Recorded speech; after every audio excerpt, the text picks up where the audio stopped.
Welcome, everyone. Welcome to the fourth annual Vegan Travel Summit. I am super excited today about our talk. This is something a little bit different. We're going to talk about kids, traveling, and social media. But before we get into that, I want to talk about some other things. First of all, my name is Gretchen Sheridan. I'm the owner of the Vegan Travel Club. And our sponsors for the Vegan Travel Summit this year are the Korea Tourism Organization. There are platinum level sponsors. Antara River Cruises in India are our gold level sponsors. Without them, we would not be able to do the work that we do with this summit every year. Um, we have some, I want to talk about this session is being recorded on Zoom webinar, and all attendees can interact with the Q&A function, ask questions to our hosts, both I and Caroline. We have replays this year. You can watch the replays until the end of the summit for free. But if you would like to watch them and relax for the next 3 months, we are charging $9.99. It's very easy. You just go to the website, log in. You'll see three little dots in your corner. You press on that and follow the directions to order them. After the summit is over, the price will go up. So please get it now because it's super reasonable and you can hold on to them for the next 3 months. Very easy to pay. You can pay with a credit card, debit card, or PayPal. Okay, let's jump right into it. I'm going to pass the word to Caroline. She's going to introduce herself and talk a little bit about what she does. Hello, Hi, everybody. Caroline. My name's Caroline, and if you're from social media, you may recognize me from my account, Caroline's Adventure. I'm a vegan mom who loves to travel with my kids and explore the world, and we've been vegan for almost 9 years, I think now. And some of the tips that I'm going to give you today as far as travel goes are kind of universal, but I have found that drilling down to a couple of these pieces really helps, and especially as a vegan mom. And then we're going to spin into some of the social media piece because that's a fun side that I've been able to add in the last few years that's really taken our travel to the next level. So I'm going to go ahead real quick and open up. Awesome. So once again, I am Caroline's Adventure on Instagram, TikTok, Facebook, Threads. If you have any questions at the end, you can always reach me through those. One of the big things that I find with traveling with kids anywhere that's brand new is to prepare before you go. And one of the keys that I find is that my attitude is contagious. And so if I say to the kids, oh, we're going to go someplace, you're going to have lots of yucky new foods, and you may not like it, but we're going to see if we can find a McDonald's or something like that, they're going to catch that. But if I say, we are going to go someplace amazing, we are going to see so many cool things, and you're going to get a chance to try so many incredible foods, it's going to be so cool. How about we start looking into it so you guys get an idea of what to expect? What do you think about that? They catch it. Kids love adventure. They love excitement. And even my son, who is not the most flexible and free-flowing kid, when I pitch it to him as an adventure, he gets so excited.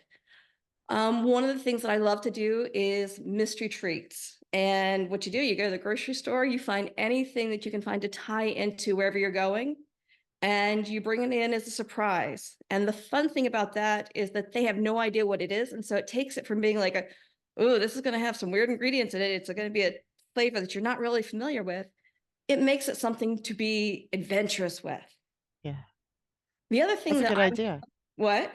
That's a good idea. That's a It's good idea. amazing what a shift like that makes in just their mentality. Because Ben, if left to his own devices, Ben would be a very basic, he likes fruits and that's about it.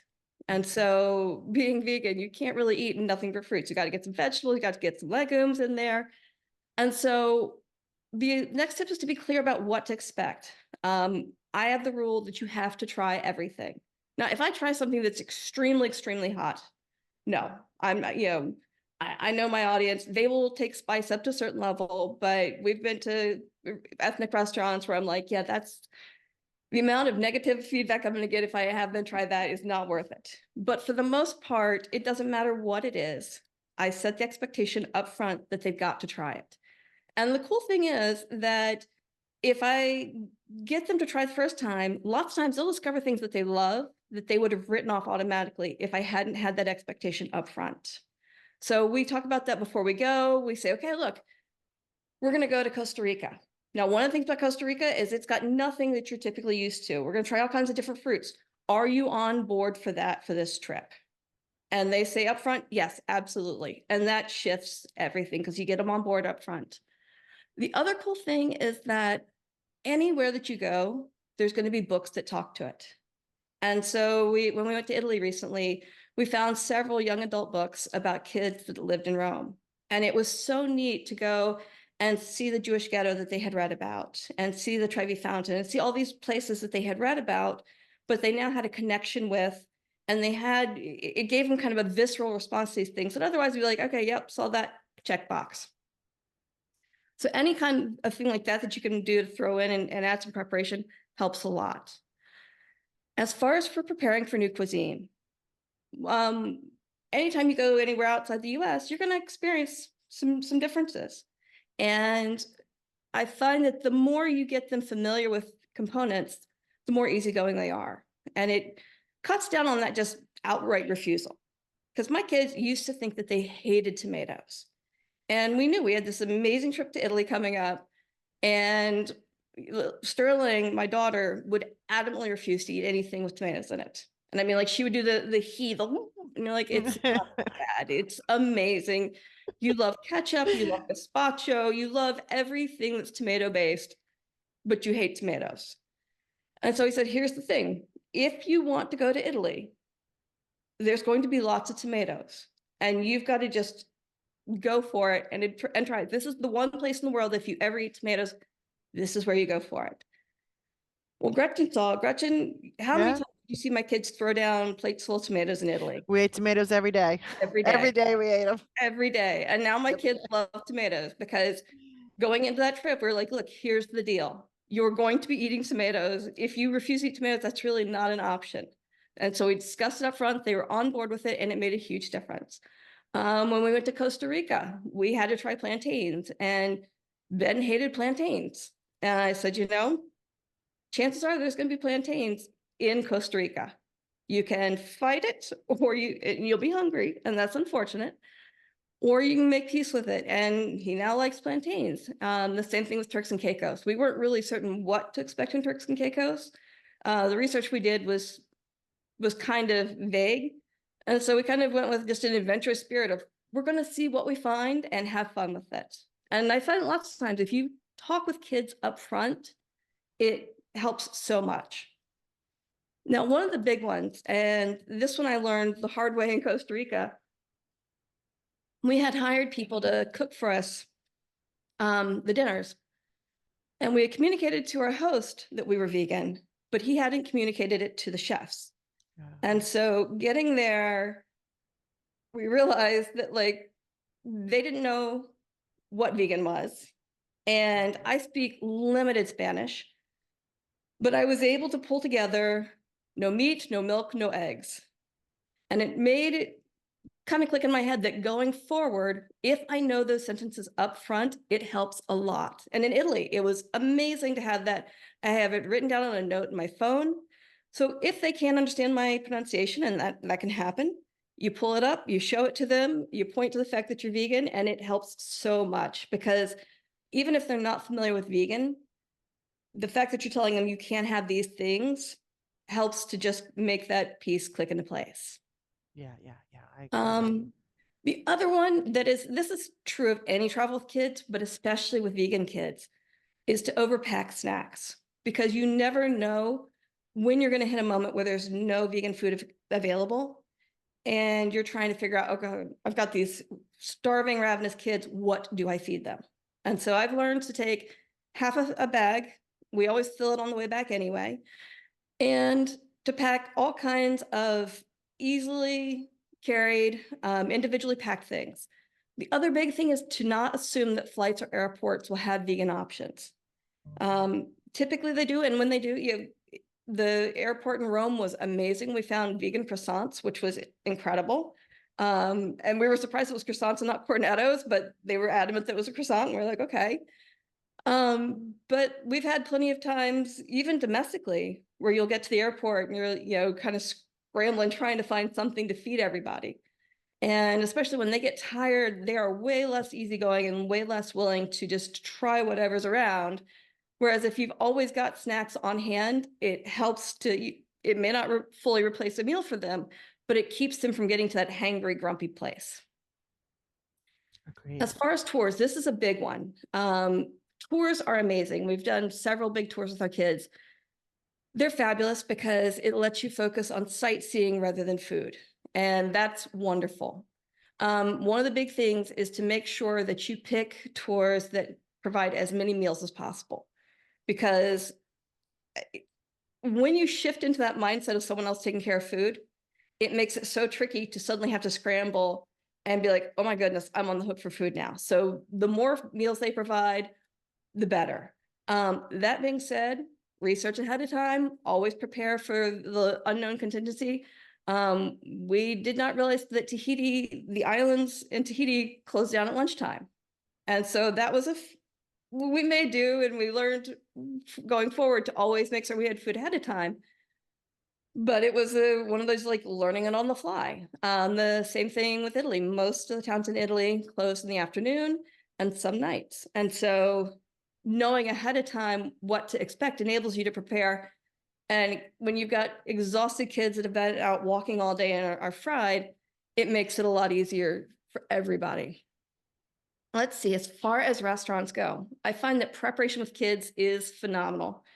Let them look at the menu ahead of time. And if there's not a menu, in Rome, we went to a incredible restaurant.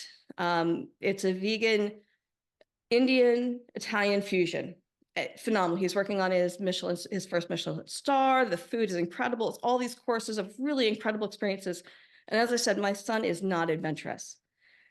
And so we warned him ahead of time. We're like, you're going to have an incredible experience if you will just let back and enjoy it. And we gave him a little while to think with it. There was no menu because they generated every single night. He went with it, and it's been the highlight. Like we've heard so many times about how much he loved that experience.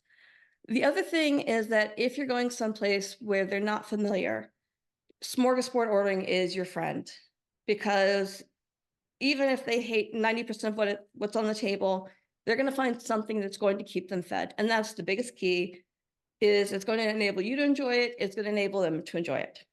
The other thing is if you can find a cooking lesson, because neither of my kids thought they liked beets. And Gretchen had us at a cooking lesson where Miyoko taught them a recipe using beets. Mm-hmm. And I was curious to see how that was going to go, because I expected that when it came out, they were going to be like, nope.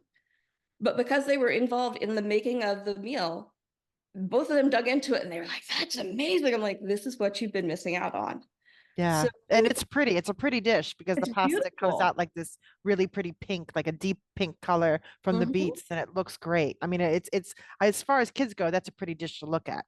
It was beautiful. And I know that if I had made that before that trip and put it on the table in front of them, they'd be like, why is it purple?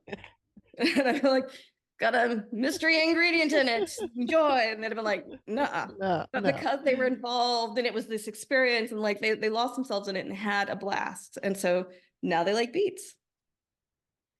Let's see, lodging. This is a big one. If there's a grocery store, and you can always find something. I don't think we've been anywhere yet where we couldn't find some little market someplace close by. Go early, hit it up, see what they've got, stock up on some water, replenish your snacks, and take them with you, because it is so much fun for them to go in and look at the new names and the different foods, and it's kind of like part of the experience.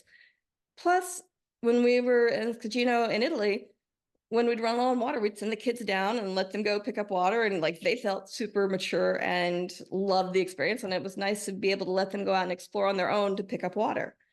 So hit up a grocery store as you get there. If possible, look for lodging that's got a kitchenette or a mini fridge at a minimum. That is a game changer. It helps so much. And so does having a separate sleep space for your kids. It's one of those things that I always make certain I can do if possible, just because it enables everybody to kind of have a little bit of time alone and to refresh.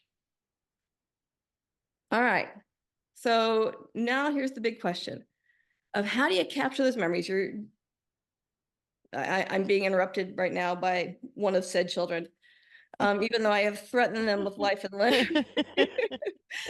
Okay, so how do you capture those memories for social media?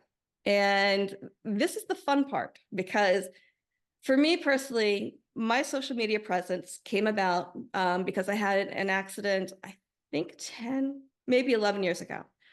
And what happened was that it created havoc in my memories. And my father had a severe head injury. And so I had always been terrified of losing my memory. And then when it actually happened, it was a wake up call for me. And so even though I had always taken photos, suddenly I was like, I don't have anywhere where I've got captions. I don't have anything to remind me if I had this happen again. And so I started my Instagram account purely as a way to stockpile my memories and just to kind of have a daily memo of what's going on in my world.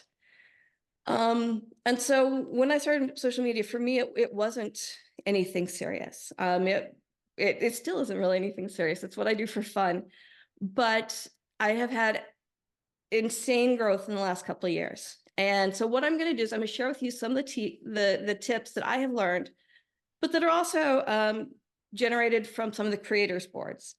And I'm going to warn you ahead of time. For every single tip that I give you, there's someone out there that has made it huge doing the exact opposite. These creators boards are invitation only. And it's kind of funny because every single time someone posts what they've done to hit it big, you have people in the comments are like, I do this. It's, like, that's a horrible tip. I do the opposite. I had this Yeah. kind of... And so the big key with social media is that it's not cut and dry. It's about playing around with it to find your personal success, because your path is going to be completely different from anyone else's. But what I am going to share with you are tips that I have personally found and that I have seen have the widest impact for other people. So as you can see, there's a picture of my kids and and I put that one in here because it's all about playing with the cards that are dealt to you. We stayed at this amazing villa up in the rainforest in Costa Rica. And the only trick was that the power was really, really spotty. And so I have all these nighttime meal photos of Candle candlelit. photos. That's so nice. That's very charming. So let's see.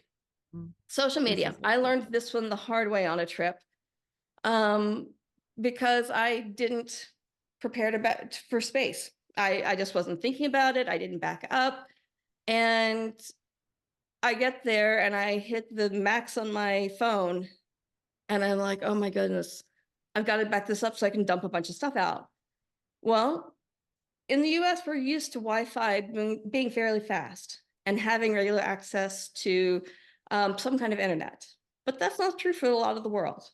In Italy, I just took I started off with a pretty empty phone, but I took way more footage than I expected to. And every single night before I'd go to bed, I'd set it to back up. I never got it all backed up. I did so much creative shuffling while I was in Italy because I never could get it all to fully back up. So do yourself a favor. Before you go, dump everything that you've got into a Dropbox or an Amazon Photos Drive or whatever. Clean your phone out. Because if you're going somewhere amazing, you are going to want to take millions and millions of photos. And there's nothing worse than having just a beautiful moment and going to take it and your phone being like, not a chance. And you're like, there's nothing I can do. So prepare ahead of time. Now, last year, and this time last year, I was in Turks and Caicos. And I remember when I hit 20,000 followers on Instagram at the time, I didn't have any of the other platforms. I had a personal Facebook account, but I never used it. And I hit 20,000 followers. And I can remember when I first started my Instagram and I thought, oh my goodness, if I ever hit 1,000, it would be crazy. I can't even imagine 1,000 people being interested enough in my life to follow. But if I ever hit 1,000, it would be crazy. And so I can remember it was late at night. I was laying on a chair next to the pool. The breeze was blowing. And I looked down at my numbers and I was kind of shocked because it went from, I think, 10 to 20,000 within like a day. And I was like, this is crazy. And in my mind, I was like, I've hit it big. I'm major. Like this is, I have 20,000 individual followers Yeah. who are following. And I kept thinking like, what if you're like, I'm like, what am I doing? I'm not doing anything different. It's the same content. It's the same silly videos. Like, but I was like, wow, this is it. This is my moment. Yeah. And then I was just trying to understand what had happened to have that huge bump. And I started learning like little bitty tips and tricks. And what happened was that I went from 20,000 last year on just Instagram to I branched out to Facebook, to TikTok, and to Threads. And I just opened up a YouTube account. So that'll be my next one. But the single biggest tip, if I give you nothing else today, take this one: post consistently. Mhm. When I first started my Instagram, I would post every couple of days. And when I saw the big growth, I also happened to be on vacation in Turks and Caicos. And I was like, let's just see what happens if I post every single day, because I'm in this beautiful place, and let's just see what happens. And it made these huge jumps start to happen. So consistency, I mean, reality is consistency is huge in any part of life, but in social media, especially so, because what you're looking to do is educate the algorithms on what your content is about, who you are, and that you are something that's going to continually produce content. So if that seems way, way, way too aggressive for you to post every day, every 2 days or every 3 days, pick your cycle and stick to it consistently. And that doesn't mean you have to make content every day. Like I post plenty of stuff that I've taken 3 weeks ago and I'm just not feeling it on a given day. And so I post it. But you want to maintain that consistency because that's what starts to teach the algorithm who you are and what you're about. The other thing that you can play with is that you can do multiple reels a day, or you can do a reel and a story. And you can also play around with posting less. One of the biggest things I had to learn about social media is that it's very cyclical. And so what is giving me gangbuster results this week will not necessarily give me any results next week. And so it's always about when you've hit something that's in a groove that's working, stick with it. And then when it stops working, start playing around to see what you can switch up to get the results back again. So it truly is about, people talk about this all the time about romancing the algorithms, but that truly is what it is, playing around to see what works. And for me, it's fun. I don't take it very seriously. Like if you look at my videos, you will see it's a whole lot of Yeah. goofy mom videos doing silly Yeah. stuff with my kids. One of my best friends, he's always like, I just don't get why people are so fascinated. I'm like, I don't either. He is. It's just it's a lot of you tasting food. It is a lot of food. It is, You it you do is. do a lot of food, which And I'd so say I follow you, Caroline, and I don't know, it's relaxing. I don't know. You sometimes you don't even talk. You just and, like you're eating a yeah, hamburger or trying a yes, salad. You yeah. show the food. You show. I mean, I love it. I don't know why I love it. I just do. I don't either. People have asked me like what my tips are. I'm like, but that's one of, and I'll talk about this a little bit. Um, is that everything is content, and it truly is. I mean, I record everything because I never know what's going to be a story that I'm interested in telling.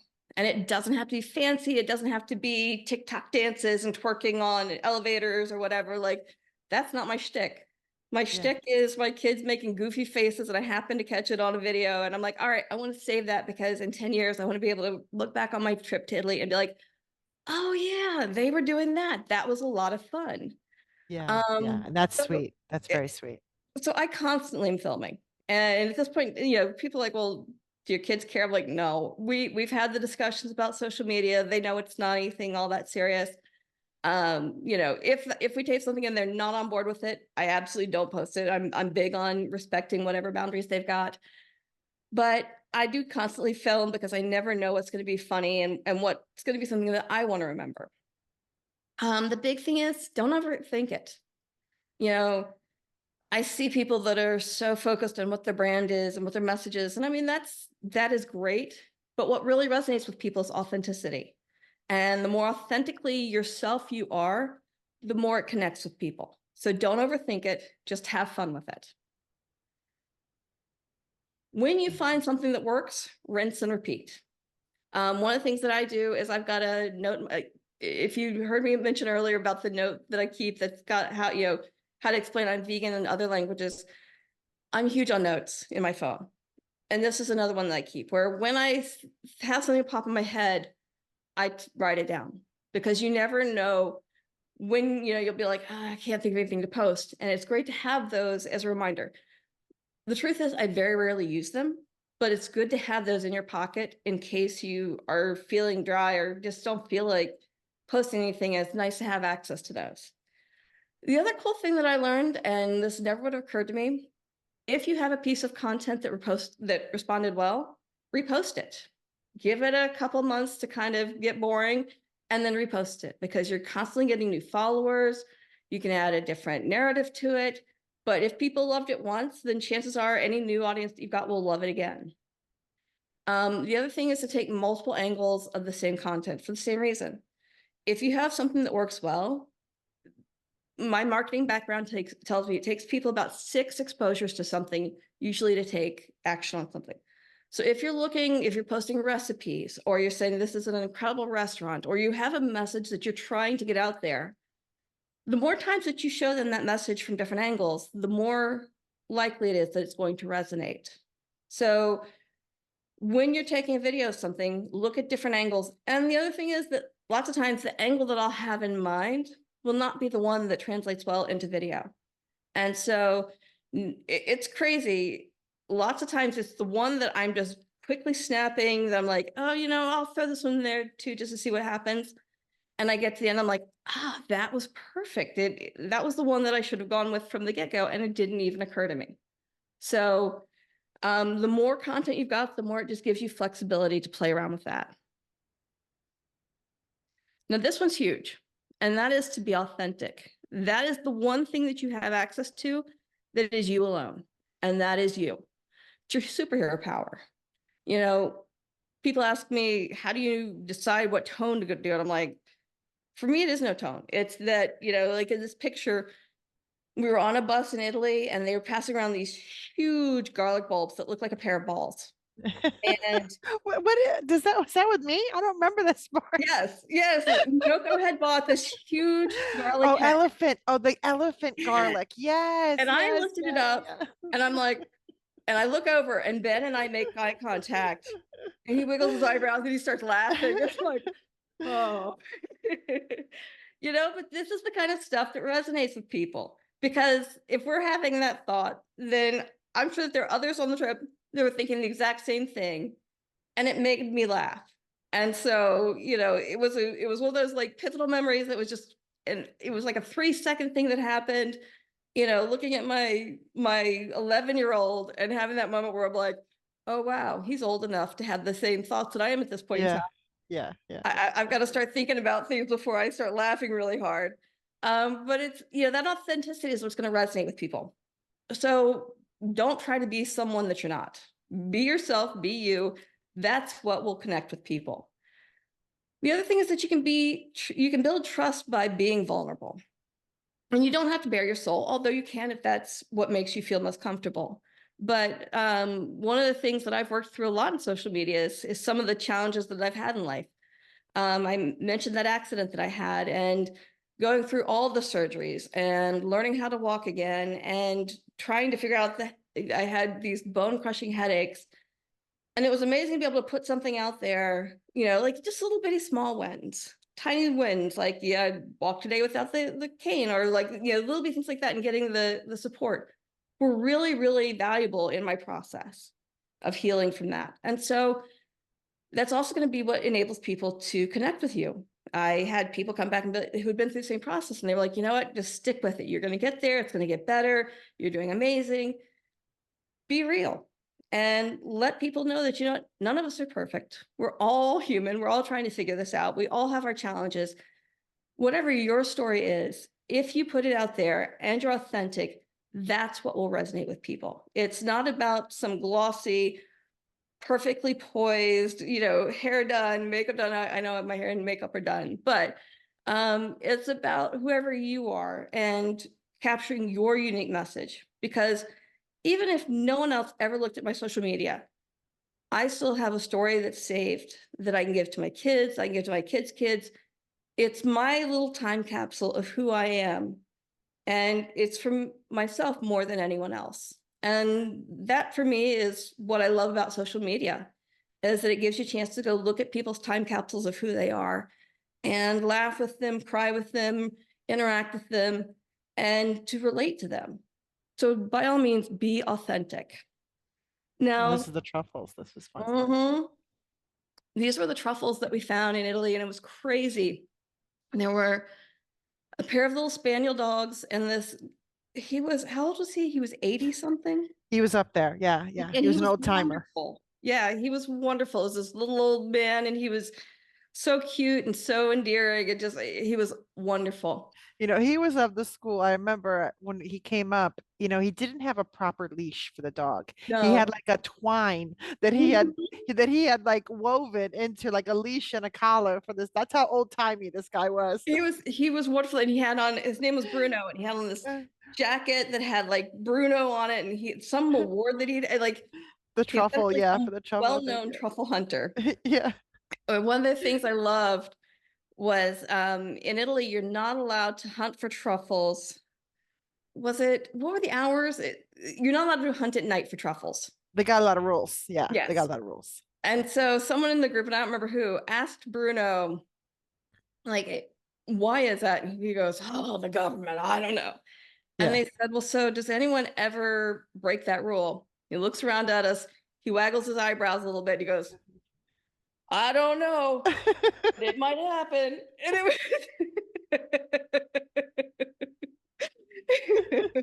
You're asking Italians if they ever break the rules. I don't know. I don't think you understand that culture very much. And I loved it. He was awesome. And I've got pictures. I should have thrown some of those in here of Ben and Sterling holding walking with the dogs. But it was crazy to watch these dogs run through a set of trees and dig for like 2 seconds, grab a truffle, bring it over, go to the next one, dig for 2 seconds, grab one, bring it over. I mean, it was amazing to see the process and to smell the fresh truffles, and it was phenomenal.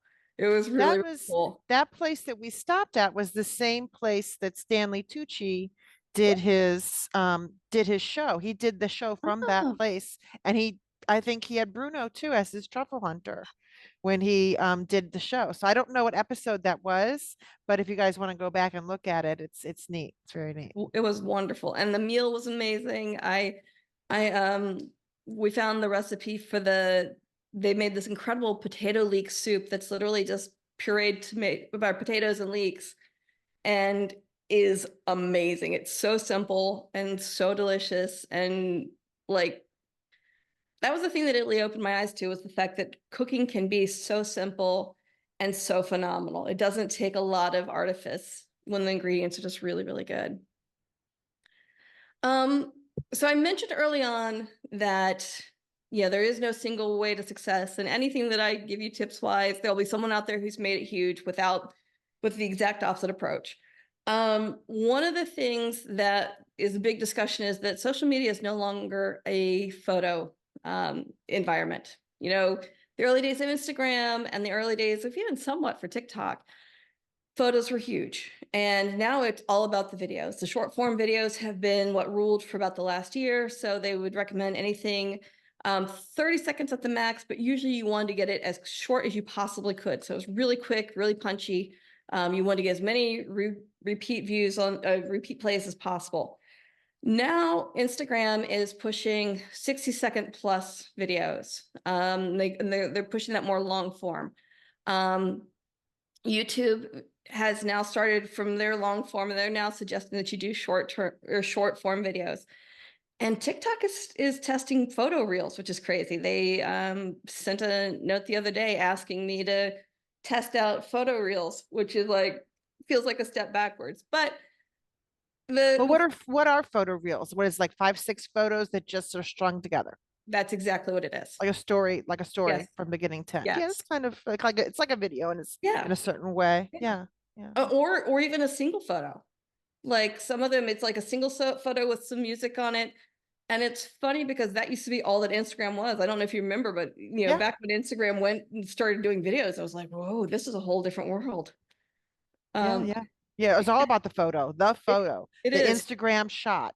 They Yeah. still call places when I go places on tours, they still say this is the Instagram shot place. Mm, This is the Instagram shot. There's the Instagram yeah. shot 1, 2, 3, 4. That's where you can go for everybody waits in line. They wait in line to get their picture in front of that shot. It always cracks me up when you see that Instagram shot and you see like the hordes of people that are waiting for it. And I always Yeah. feel like those kind of don't tell us as authentic of a story. Sometimes, when you set that expectation that you alone an entire piazza and like you're the only person, it's like that's not it. That's Yeah, not you got a line of people waiting to get on that shot. you And had 3 seconds. I think they were a good Instagram shot when they were the only Instagram shot. Yes, Now that everybody is standing in line to get that, I mean, I could go to some places on the Amalfi Coast and there'll be a line that's perpetual for 8 hours. That's a 35 minute to an hour waiting line. So oh, how many people every crazy. day? So That's how many people have that shot now? So I yeah. think once you have to stand in line for a shot, it's no longer the shot. I think we I, can clarify that and I state agree that with as that. a fact. I agree with that. And sometimes it's really cool to see the shot on your own. The little village that I had on my slide a little bit at the beginning of this section was beautiful. But like part of it was being like up in the clouds and like not being able to see the countryside around you. And it was just a beautiful experience.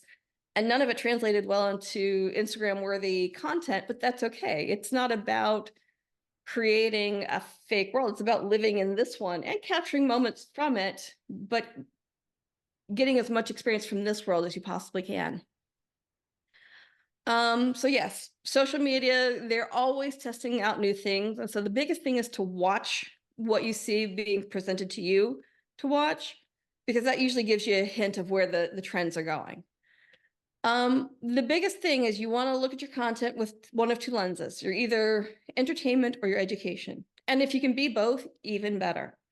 But if people are going to connect with your content, it's got to be one of the two. And somehow I think that I'm entertainment, although who knows, I may be education, I don't know. Um, but you want it to be something that resonates with people. And so this last piece is the marketing person in me that says, study your niche, test different ideas, play around with it, see what works for you. And when you find things that work for you, drill down in it. And here's the other tip, write it down. Because through little iterations, you'll move away from those things. And it is helpful to come back. If you're looking to get really serious with your social media, it's helpful to come back 6 months later and be like, okay, when I saw this big bump, what was it that I was doing in that time? Oh, I was showing more face pictures and less environment pictures. Or, oh, I was talking more about the crazy things my kids did and less about this. It's nice to have mementos of where your brain was when you were in that moment to help you kind of come back to what was making that so successful.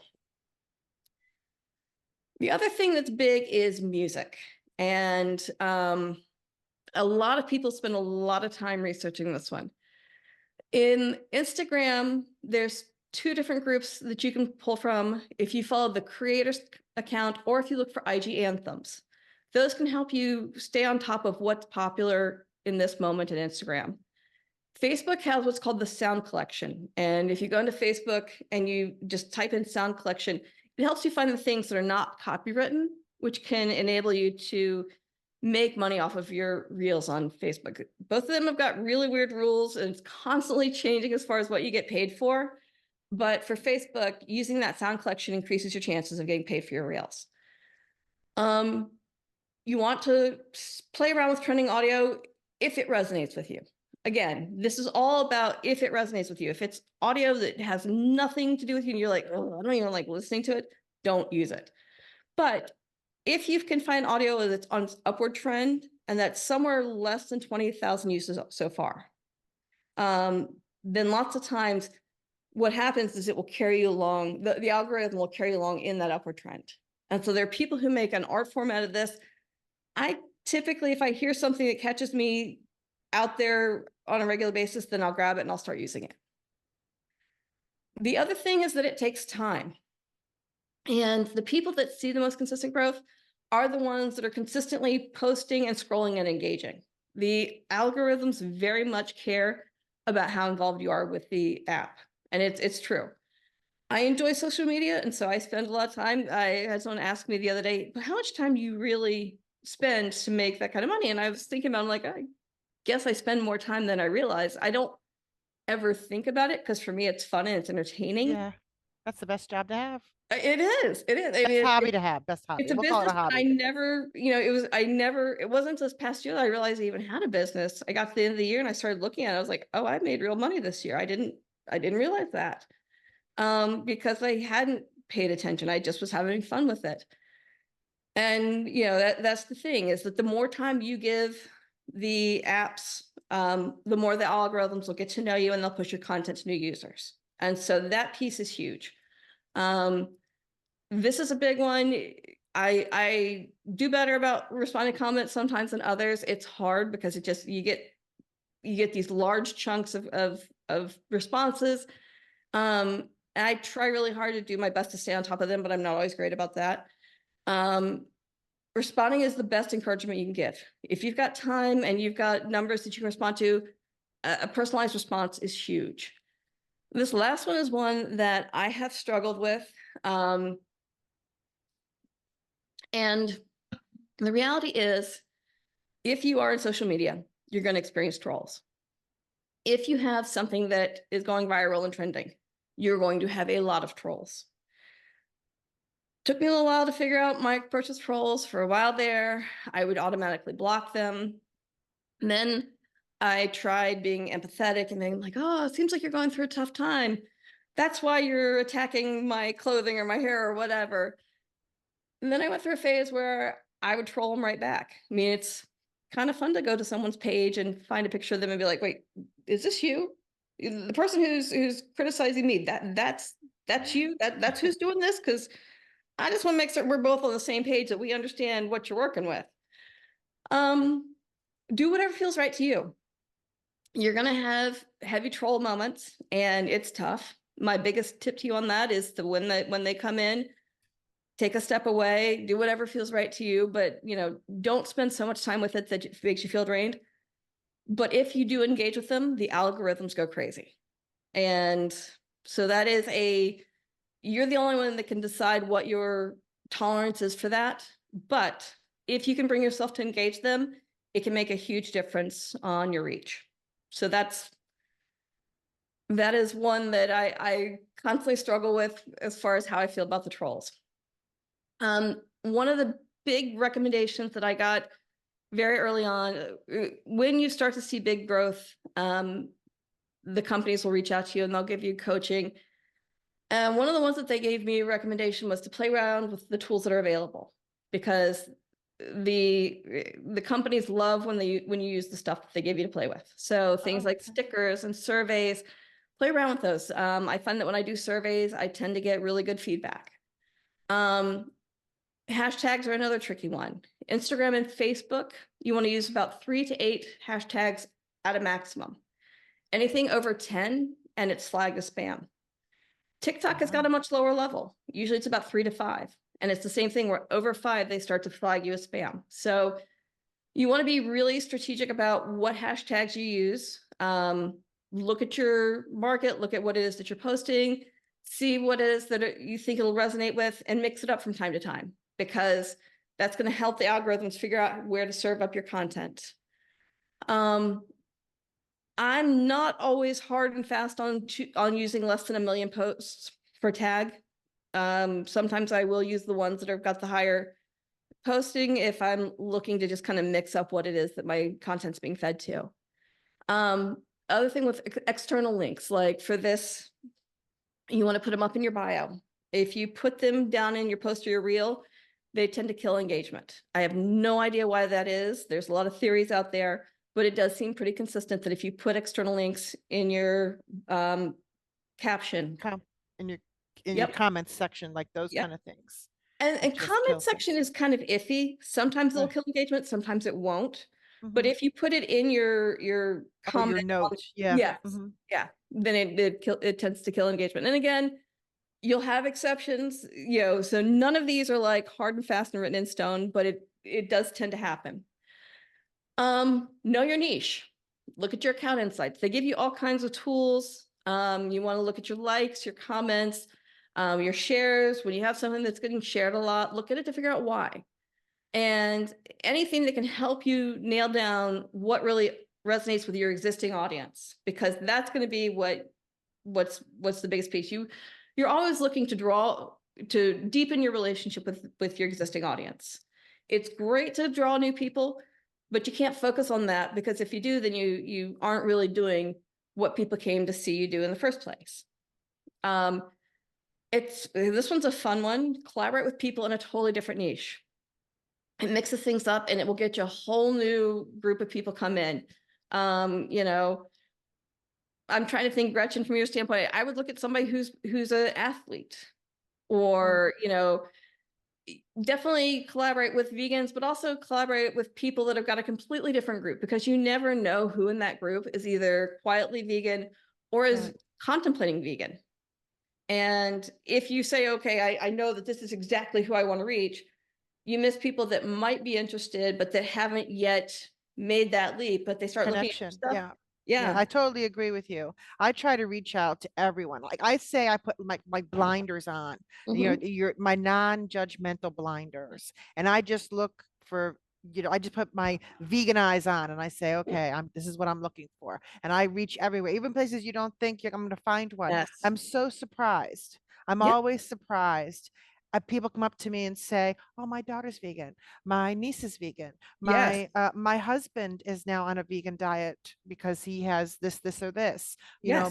My so and so is now reversed his diabetes because he went vegan." I get so many people coming up to me at all different places. I'm always surprised where I will find one because you never It, know where they're hiding out. that's exactly. And if you assume that you know Right. If you're in either the wrong place, you should just talk, talk, talk. exactly, Yeah. exactly, exactly. All right. So that is all I have to share as far as that goes. If you saw stuff and you're curious at all about finding me, I am Caroline's Adventure at Caralines Adventure on Instagram, TikTok, Facebook, and Threads. I will warn you guys, take a quick snapshot of that, because there's a lot of fakes out there that are either spelled with Caro or singular on Caroline or multiple on Caroline. And they use my content and they use it to try to catfish people. None of the social media companies take them down. It drives me nuts. Like I have a follower that sent someone plane tickets, and I'm like, Oh, dude, yeah, you like, do. think of, Yeah. Yeah, you got to be careful. I think you have to be careful. It's like anything. You just got to be careful when you're yes, sharing information. yes, Like a photo's one thing, information is something else. yes. So if you're looking for me, it's Caroline's Adventure. The other thing, I have a podcast that's going to launch in a couple of weeks, and Oh, you nice. can find details on carolinesadventure.com. And It's what's your podcast going to be about? I can't wait. What is it? It's about one of the things that I realized and it came about because my followers kept trying to, they kept making suggestions of other things that I should do. And I kept getting the recommendation for doing a podcast. And I'm like, what do I even know about? And I realized that I know a lot about being resilient, taking big challenges, and learning how to turn it into a success. I came from an abusive background. My parents were not great. I had that accident. I've had a fair number of setbacks over the years, but I'm really, really good at taking those challenges and looking for the win in it and using it as a launch pad for something better. And what I realized is that looking around my network, I've got a lot of really, really successful friends who've done that same thing. They've all got some kind of a challenge in their background. And I started looking at, I'm like, we as a global society are really struggling with connectivity. And a lot of us don't realize that everyone's got their crap that they're dealing with. We look at people and we tend to romanticize what their life is, and we tend to imagine that their world is perfect. And the reality is no one's is. And the question is, how do some people take those challenges and make something amazing out of them? And how do we learn from that so that everybody can take that process and use it for their own lives? And so I'm going to be, I'm interviewing people, asking them what their challenges are, how they learn from it, what their skills are that they've taken to launch forward. And I hope that it helps people that are struggling in their world. That sounds great. That sounds really, really great. Can I ask you one personal question though? Because we do have a few more minutes left. So I just want to ask you one question because I know that you've already stated you're vegan. So I Yeah. just wanted to ask you, how did you start and why did you start? Like what opened that door? So I was vegetarian most of my life. When I was a little kid, as I said, my parents were very abusive, and so like I would disappear from the house in any way, shape, or form that I could. And about a mile from my house, there was a field full of cows. And I used to go and visit them and I would talk with them and I would climb in the field. I look back and I'm like, man, that was not great. But I would go and Yeah. hang out in this field full of, turned out they were steers. And I loved them. And I love, I would brush them and I would hang out with them. And I went down to visit them one day and the field was empty. And I went up, I happened to see the farmer was by the barn and I went over and I asked the farmer where the cows were. And he said, oh, we sent them to slaughter. And it was, I think I was like 8 or 9. And in that moment, I made the connection that, oh, you know what? These aren't just living, breathing animals out in the field. These were what somebody ate. Yeah, that's what your stake is. Yeah. And so I went vegetarian from there. And I was about 8. I was vegetarian most of my life, and I had the accident. And in my mind, the leap from vegetarian to vegan was really punitive. I loved cheese. I loved dairy. The meat piece I was fine with letting go of. At the time, I still ate seafood because in my mind, things had had a chance to live free, and I was willfully ignorant of the reality. But in my mind, I thought, you know what, dairy is cruelty free. I mean, you're just milking a cow, and like I had learned how to milk a cow as a child, and I didn't really think anything of it. But I had this accident, and after the accident, one of the challenges I had was just crippling full body inflammation. My joints ached. I stayed sick every single winter. I would get pneumonia. And it was really hard because I thought I am too young to feel This this bad. low. But I didn't. I tried so many medications. I tried acupuncture. I did physical therapy 3 times a week for over a year. I did steroid injections, cycles of steroids. I did all of these things, and they would give me little bits of help. But and I had dozens of surgeries, but I still had this full body crippling pain. And I kept reading about how veganism decreased inflammation in the body, and I was like, man, that's an awfully big step to take. It was like, I think I was so uncomfortable in my world that the idea of taking on this huge shift just felt insurmountable. So I kept trying new things, and finally I saw, I think it was What the Health was the final tipping point, if I remember. And I'd read all these books, and I kept coming across veganism, and I finally was like, this is stupid. I'm gonna try it for a month, and if I try it for a month and it's awful, then no biggie. I just go back to my old life and I continue forward. Sure. Sure. And I remember, mentioning it to everyone else, and I did not expect anyone else to go vegan with me.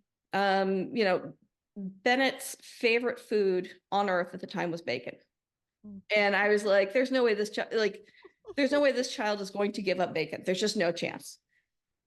And so I mentioned what I was doing and why I was doing it. I was like, so if you see me eating something different, if you want to try it, you're welcome to try it with me, but there's no pressure.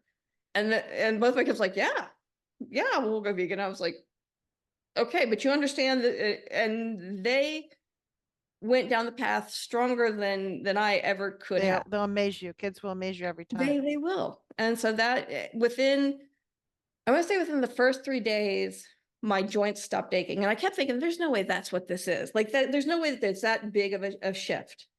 But it made a huge difference. I knock on wood, I haven't had pneumonia since. I haven't had bronchitis since. I didn't get COVID until this year. And when I got it, it was very light. And it's been how many years? How many years for you since you Um, started? I want to say I've been vegan. I want to say we're on 9 years, I think, coming That's up, great. if I That's remember great that it correctly. worked for you like that. That's It's been wonderful. amazing. Like people always say that I've aged backwards. Yeah, I'm 48, Yeah, and you look great. Well, you look great. I that. know you in person, so I know you look great. But it's not that I'm doing anything exotic or it's.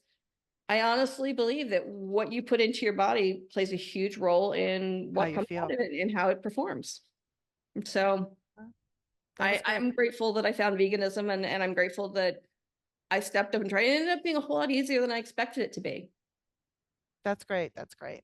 Okay, well, I really enjoyed this talk, Caroline. As usual, it's a pleasure talking to you, and it was very insightful, even for me. I really enjoyed it. I love these. I love mixing the travel with the social media. I think it's a fun hobby to have, even if you It don't is. intend to having money. It's a great hobby to have. It's another aspect of traveling, and I think that today more and more people really enjoy it. So thank you for sharing that with us, and I hope to see you soon.